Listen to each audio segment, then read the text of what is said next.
안녕하세요. 오늘은 칼로리 계산해야 될까? 이거에 대해서 진행을 해볼게요.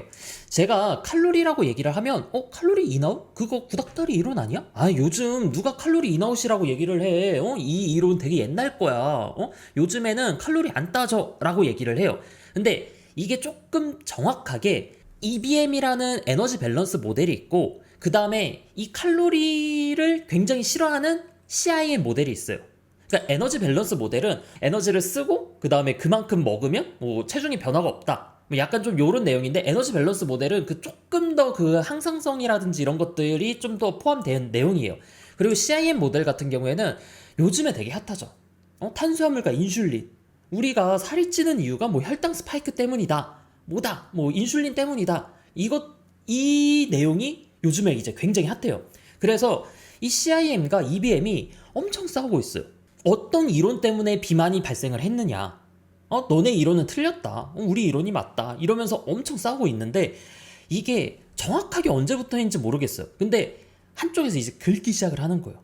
그러니까 예를 들어서 뭐 요런 내용들이 나오는 거야. 기사가 막 실리는 거죠. 치명적이고 비극적으로 결함 있는 패러다임이 비만 이론을 어떻게 탈선시켰는가. 너네들 EBM이라든지 칼로리 인아웃이라든지 이런 이론들이, 이런 패러다임이 비만, 현재 지금 우리가 왜 비만이 되고 왜 살이 찌고 이런 것들이 칼로리가 아니다, 이런 내용들이 2021년부터 나오기 시작을 하는 거예요. 그래서 이거 외에도 계속 나오기 시작을 하는 거야. 그래서 연력학 법칙으로 비만을 설명할 수 있냐? 아니, 단순히 우리가 덜 먹고 그다음 많이 쓰고 이런 것들을 통해서 우리가 비만을 예방을 할 수 있는 게 아니냐. 인체는 그렇게 단순하지 않다. 이게 너네들 CICO, 칼로리 인아웃, 칼로리 인, 칼로리 아웃 모델은 너희들이 다양한 요소들을 반영하지 못한다. 진짜 실제 리얼 월드, 실제에서는 좀 더 다양한 요소들이 저장되고 빠지고 이런 것들이 반영이 된다. 인체는 그렇게 단순하진 않아. 그러면서 CIA 학파들이 여러 가지 막 예시를 들면서 막 설명을 해요. 후석곡지 이론이라든지 아니면 시계열상, 어떤 식으로 우리가 살이 찌고 어떤 식으로 빠지고 이러는지 막 설명을 해. 근데 당연히 EBM도 가만히 있진 않죠. 여러 논문과 데이터를 비교해 봤는데 CIM 너네 그래, 좋은 시도야. 그래, 이론을 보니까 나쁘지는 않아. 근데 그거는 어디까지나 굉장히 국소적인 제한적인 상황에서 일부 사람들에게만 허용이 된다. EBM이, 에너지 밸런스 모델이 비만 이론을 더 잘 설명할 수 있다. 그래서 애들이 이렇게 엄청 싸우는 거예요. 이게 실제로 여러분들이 미디어라든지 이런 데 보면 CIM을 주장을 하시는 분들이 EBM을 진짜 엄청 무시해. 야, 칼로리? 도대체 언제적 내용이야 하면서 진짜 엄청 무시를 합니다. 그리고 EBM도 만만치가 않아요. 아니, 도대체 뭔 소리야, CIM이라니. 야, 탄수화물, 인슐린, 야, 그래, 맞긴 맞는데 너네들, 그러니까 근본적인 게 뭔데? 아니, 우리가 어떻게 덜 먹는데 살이 찔 수가 있어? 더 먹으니까, 우리가 쓰는 것보다 더 먹으니까 당연히 살이 찌는 거 아니야? 기초적인 거 아니야? 라고 생각을 하는 거예요. 그래서 얘들이 너무 많이 싸우니까 작년이죠. 작년 9월에 야, 얼굴 한번 봐서 보고 얘기하자 우리. 그렇게 해서 작년에 실제로 만났습니다. 만나고 그 만났던 내용이 이제 문헌에 실렸어요. 일단은 우리가 뭐 CIM이라든지 EBM이라든지 어느 정도 알긴 알지만 한번 짚고 넘어갈 거예요. 굉장히 그냥 짧게 들어갈 거예요. 간략하게 제가 얘기를 할게요. 일단 EBM이에요. EBM 모델이 뭐냐면, 우리가 일반적인 현대 음식, 그러니까 고칼로리 식품, 지방이 많고 설탕이 풍부하고 단백질과 섬유질이 낮은 이런 식품들을 먹으니까 우리는 어떻게 받아들이냐면 에너지 가용성 신호가 교란이 돼요. 그러니까 무슨 말이냐면, 우리는 더 많은 식품을 원하고 만족도에 대한 역치가 높아져요. 그러니까 만족도에 대한 역치가 높아진다는 것은 우리가 더 많은 양을 먹어야 돼요. 그렇게 되면서 칼로리가 많이 섭취를 하게 됩니다. 그래서 체지방이 저장이 되고, 물론 이렇게 미비하지만 근육량이 증가를 해요. 체중이 증가를 하면서 미비하지만 근육량이 증가를 하고, 이 미비하게 증가된 근육량 때문에 뭐 에너지 소비도 증가를 되지만, 결국에는 에너지 소비가 증가를 되는 거를 넘어서 이런 에너지 가용성의 혼란으로 우리가 계속 많이 먹으니까 우리 살이 찐다. 이렇게 얘기를 합니다. 일단은 EBM이에요. 우리가 어떻게 보면 기초적으로 알고 있는 내용이죠. 기본적으로 알고 있는 내용이고, 이 신호 교란이라든지 이런 내용들은 좀 더 최근에 레퍼런스가 단단하게 이제 굳어지고는 있어요. 무슨 말이냐면 이제 뭐 작년이나 올해 나왔던 내용이에요. 그냥 단순히 설탕과 지방이 아니라 설탕과 지방의 조합은 매우 치명적이다라는 내용이에요. 무슨 말이냐면 설탕과 지방을 우리가 따로 먹었을 때는 만족도가 요쯤이나 요쯤인데 얘들이 합쳐지니까 훨씬 더 높은 만족도를 만들어내요. 그리고 얘네들이 체중이 증가가 되기 전에 식사에 대한 만족도가 변화를 해요. 이거는 이제 밀크쉐이크를 계속 먹었더니 체중이 증가가 되기 전에 8주 만에 만족도에 대한 패턴이 바뀌어버린 거예요. 저지방 식품에 대한 기여도가 떨어지고 그 다음에 고지방 식품에 대한 이제 만족도가 떨어지긴 해요. 만족도가 오히려 떨어지긴 해요. 그래서 식습관이라는 부분에서 제가 요런 것들을 해친다라고 하거든요. 그래서 설탕과 지방의 조합이 내가 이거를 계속 먹었을 때 내가 뭐 비만이라든지 동면충이 그렇게까지 많이 안 먹는데 이건 120칼로리밖에 안 되는데 150칼로리밖에 안 되는데 아이스크림 하나 정도는 먹을 수 있지 않을까요? 근데 이거를 매일같이 계속 먹다 보면 식습관이 붕괴가 될 수가 있는 거예요. 그래서 이런 거에 대해서도 제가 주의를 하라고 하죠. 그 다음에 CIM 모델은 일단 기본적으로 현대 음식, 여기도 마찬가지예요. 그냥 요즘 이제 나오는 음식들이 정제된 탄수화물이고 탄수화물을 과다 섭취하게 나옵니다. 그리고 과당이 풍부한 음료를 먹어서 혈당이 쫙 올라가죠. 그래서 혈당이 나오니까 인슐린과 글루카곤 비율이 정상보다 크게 바뀌어버립니다. 그러니까 한마디로 너무 많은 혈당 때문에 혈당이 증가를 하면 인슐린이 나오죠. 혈당이 증가를 하면 인슐린이 나와요. 인슐린의 반대작용이 글루카곤이에요. 딱 인슐린과 반대작용이에요. 그래서 글루카곤의 비율이 깨져버립니다. 그래서 얘네들이 깨지니까 결국에는 내 몸에서 어떻게 되냐면 과도하게 저장을 해요. 이게 포인트예요. 과도하게 저장을 한다. 그래서 과도하게 저장을 하니까 내 몸에서는 어떻게 보면 그거야. 내가 월급을 받았는데 전부 다 저장을 해버리는 거야. 전부 다 적금에 넣어버리는 거야. 근데 내가 돈이 없어. 그러다 보니까 내가 10만 원밖에 없네? 근데 한 달을 살아야 돼. 어떻게? 굶어야지. 조금씩 써야지. 그래서 너무 많이 저장이 되니까 순환되는 에너지 수준이 낮아져요. 그러니까 내 몸에서 뭐라고 생각을 해요? 내 몸에 에너지가 없네? 그럼 내 뭐라고 생각하면 나 에너지 없어. 그래서 에너지 사용량을 줄입니다. 대사가 줄어들어요. 그리고 이를 통해서 또 배고픔도 발생을 합니다. 이게 CIM이 주장을 하는 거예요. 그러니까 CIM은 저장이 우선이라고 얘기를 해요. 과도한 저장 때문에 순환되는 에너지가 낮아진다라는 거예요. 그 내용이 포인트야. 그래서 여러분들이 봤을 때 CIM이냐 EBM이냐 과연 어느 게 비만을 야기를 하는가. 근데 이렇게 막 싸우고 있는데 CIM 쪽이 이제 기세가 좀 더 등등해지는 게 위고비가 나왔죠. 뭐 위고비라든지 삭센다라든지 얘네들이 결국에는 GLP-1을 건드립니다. 얘네가 솔직히 말해서 동면충이 GLP-1이 뭔데요? 얘가 뭔데? 얘가 인슐린에 대한 작용을 건드려줘요. 그래서 원래 얘네들이 나왔던 게 원래 비만 치료제가 아니죠. 원래 당뇨에 관련된 내용이죠. 근데 얘네들이 인슐린에 대한 부분을 건드리니까 이게 인슐린이 천천히 나오네? 그리고 좀 소화가 천천히 되고 대사가 좀 더 천천히 되고 그러다 보니까 이게 다이어트 효과가 있네? 하면서 어떻게 보면 CIA 학파들이 약간 좀 기세가 등등해지는 그런 감이 없지 않아 있어요. 근데 어떻게 보면 이거는 2차적인 부분이죠. 왜냐면 그게 있어. 탄수화물로만 인슐린이 분비가 되는가? 동료중 이거 당연한 거 아니에요? 이거는 기본적인 거잖아요. 근데 아닌 사람들도 종종 있어요. 8%. 8%면 생각보다 많은 편이에요. 8%면.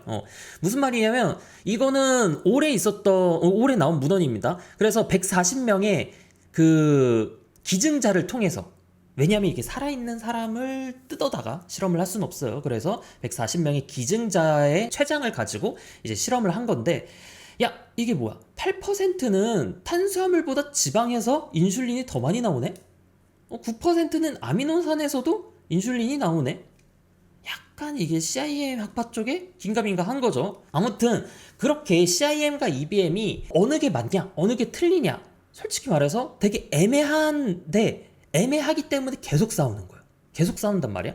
그래서 작년에 CIM과 EBM에 대해서 셀 메타볼리즘에서 한번 다룹니다. 여기서 작년 5월에 실렸어요. 셀 메타볼리즘 논문에서. 얘네들도 전월 수준이 꽤 돼요. 임팩트 팩터가 27.7. 물론 얘네들이 뭐 논문의 퀄리티라든지 지표라든지 이런 것들의 절대적인 이제 그 지표는 아니지만 그래도 셀 메타볼리즘 정도면 꽤나 수준 있는 저널이죠. 여기서 뭐라고 얘기를 하냐면, 야, 너네들 과학적인 토론을 넘어서 인신공격하는 것 보고 깜짝 놀랐다. 이거 논문 보면 실제로 되게 야단치듯이 조금 적혀 있어요. 그러니까 둘 다 까요. CIM과 EBM 둘 다 너네들은 틀렸어 라고 얘기를 합니다. 어떻게 보면 양비론적이기도 한데 왜 그렇게 얘기를 하냐면, 너네들 이론 가지고는 비만을 전부 다 설명하지 못해 라고 얘기를 해요. 그렇게 얘기를 하면서 너네들은 어떻게, 아니 서로가 부족한 부분을 이렇게 채우고 해야지 어떻게, 야, 논문에 나는 이렇게 적혀 있는 것 보고 조금 놀라기도 했어요. 과학적인 토론을 넘어서 어떻게 서로 계속 인신공격하는 것 보고 깜짝 놀랐다라고. 그래서 아까 얘기를 했잖아. 9월달에 작년 9월달에 만나서 그게 올해 8월달에 실렸습니다. 조금 여기는 미적지근합니다. 얘 그 셀 메타볼리즘은 조금 워딩이 셌어요. 근데 여기는 조금 이제 좋은 게 좋은 거다. 그러면서 어떤 이론이 맞는지 목표로 하지 않았어요. 우리가 한 거는 합의를 하자. 서로의 그림을 보고 그 다음에 이거를 합치자. 이렇게 얘기를 한 거예요. 물론 뭐 CIM이 맞냐, EBM이 맞냐, 여러분들은 그거를 원하시겠지. 동면중님 그래서 어느 게 맞는데, 너무 영상 너무 길고 그래서 이게 맞는 거에 틀린 거예요 라고는 말을 못해요. 왜냐하면 비만이라는 거는 너무나도 광범위한 것들에 의해서 영향을 받습니다. 영향을 받아요. 그래서 뭐 그래도 간단하게 제가 설명을 해드리면, CIM은 너무 국소적이에요. 너무 국소적인 거라는 비판을 받았어요. 그러니까 이거는 좋긴 좋은데, 이거는 정말 특정 인구한테는 맞을 수는 있는데 이거는 너무 국소적이야 라는 그런 비평을 받았고, 그 다음에 EBM은 이거는 다 설명하지 못해. 너네 이론 괜찮긴 한데 이게 모든 비만을 전부 다 설명하지 못해 라는 비평을 받았어요. 물론 어떻게 보면 또 EBM이 조금 더 긍정적인 평가를 받았다라고는 생각을 하는데, 물론 그래도 CIM도 틀리진 않았다라고 생각을 해요. 그리고 CIM은 제한점을 한 4-5개 비평을 받았어요. 그렇기 때문에 그래도 EBM은, 야, 그러면 여기서 이거를 제한을 하는 사람들은 비만을 안 걸리냐?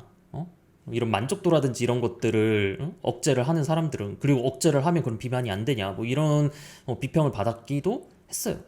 그래서 비만이라는 거는 사실 굉장히 광범위한 거에 영향을 받아요. 우리가 단순히 많이 먹는다, 이렇게 내가 덜 쓴다, 아니면 대사에 뭔가 문제가 있다, 이런 것들을 전부 다 하나로 뭉쳐야 돼요. 근데 이런 통합하는 이론이라든지 그런 딱 특정한 게 없긴 해요. 그러다 보니까 그런 부분에서는 단점이 있긴 있는데, 그래도 여러분들이 궁금할 거 아니에요. 동면중님은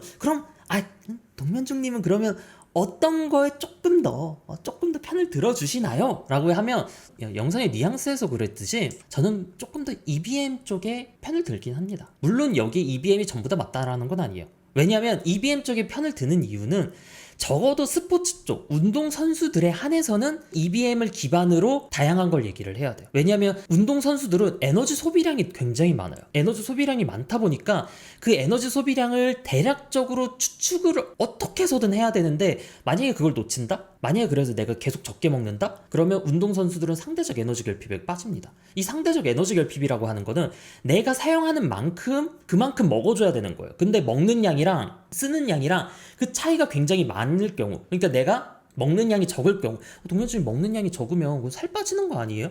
근데 이 차이가 굉장히 길고 만성적일 경우에는 전방위적인 기능이 떨어집니다. 그러니까 살이 빠지지가 않고 그냥 기능들이 다 떨어져. 그래서 여자 운동선수들 같은 경우에 생리를 안 한다든지 뭐 소화기관이 떨어진다든지 근육이 잘 안 자란다든지 전방위적인 기능이 악화가 되고, 뭐 최근에 나왔던 내용에서는, 근데 이거는 이제 동물 실험이긴 해요. 여자는 성호르몬 쪽이 먼저 타격을 받고 남자는 신장 기능, 그러니까 키드니, 콩팥 여기가 먼저 타격을 받는다라고 얘기를 해요. 그래서 남자랑 여자랑 이게 조금 다르긴 해요. 물론 이게 맞냐라는 내용들도 있어요. 사실 이 상대적 에너지 결핍이 좀 추상적이기도 해요. 왜냐면 요거를 임상적으로 진단할 수 있는 그 요소들이 그 몇 가지가 있거든요. 그러니까 증상들이 있어. 근데 그 증상은 다른 거에 의해서도 이제 발현될 수 있다라는 거예요. 그래도 운동선수들은 이게 쓰는 양과 먹는 양을 그걸 딱 맞춰서 쓸 때 선수의 퍼포먼스, 훈련에 대한 퍼포먼스가 굉장히 높아져요. 그래서 이 부분에 대해서는 저는 어떻게 보면 좀 더 신경을 쓰는 편이죠. 그래서 저는 솔직히 말해서 둘 다 하면 되는 거 아닌가? 라고 생각을 해요. 근데 생각해보면, 증인들 잘 생각해봐요. 정말 잘 생각해봐요. 둘 다 하면 될 수 있잖아요. 둘 다 하면 되잖아. EBM이면 내가 그만큼 칼로리를 먹어주면 되는 거고, 쓰는 만큼 먹어주면 되는 거고, CIM이면 좀 더 좋게 먹으면 되는 거잖아요. 그러니까 로우 GI로 먹으면 되는 거잖아. 그러니까 예를 들어서 잡곡밥과 현미와 채소와 그런 식으로 챙기면서 칼로리 충분히 채우면 되는 거잖아. 근데 왜 그렇게 둘이 찢어져서 싸움 있는지 나는 이해를 할 수가 없고, 근데 이게 아까도 말했듯이 되게 극단적이에요, 서로가. 그러니까 CIM은 EBM을 인정을 안 하고 EBM은 또 CIM을 인정을 안 해. 그러다 보니까 서로 극단적인데, 이게 제가 스트레스 받는 거는 요런 형태예요. 뭐냐면 CIM을 이제 주장을 하는 사람들이라든지 이런 식으로 다이어트를나 식단을 하시는 분들이 굉장히 조금 먹으면서 내 몸 왜 이래요? 라고 하시는 분들이 있어요. 로우 GI로 1400칼로리, 굉장히 적게 먹는 거죠. 그래서 건강하게 적은 양을 드시는 분들이 있어요. 아까도 말했듯이 칼로리 섭취량이 적고 그 다음 또 내가 활동량이 많을 경우에는 전방위적인 기능이 떨어질 수가 있어요. 생리도 안 할 수도 있고, 불규칙적으로 될 수도 있고, 근육이 안 자랄 수도 있고, 신장 기능이나 소화기관이 다 떨어질 수도 있고, 그러실 수가 있어요. 그러니까 여성분들한테서 이게 조금 많이 나와요, CIM 쪽이.